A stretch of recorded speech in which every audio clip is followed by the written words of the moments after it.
বাড়িতে কালী পুজোয় থাকায় আগের দিন মাকে শাড়ি পরিয়ে রেডি করে নেওয়া হচ্ছিল।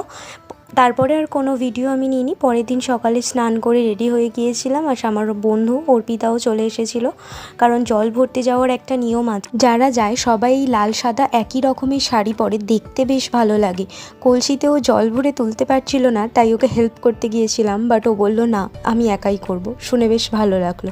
তারপরে এক এক করে সবাই পুকুরে নামলো, জল তুললো, এইভাবে কলসিগুলোকে সাজানো হচ্ছিল ফটো তোলার জন্য। উফ, জল তুলে মেয়েটা পুরো হাঁপিয়ে গিয়েছে, তাও হাই করতে ছাড়বে না। সাথে আমিও একটু হাই করে দিলাম। তারপরে আমরা সবাই এক এক করে গাড়িতে উঠে গেলাম। এগুলো গাড়িতে রেখে আমরা এক এক করে সবাই গাড়িতে উঠে গিয়েছিলাম। এই রোদের মধ্যে সবার যে কী হাল হয়েছিল সেটা দেখেই বোঝা যাচ্ছে। তারপরে আমি বাড়ি চলে এসেছিলাম। নেক্সট পার্টটা পরের ভিডিওতে আসবে। যদি কিছু ভালো লাগে please like, comment, share and subscribe.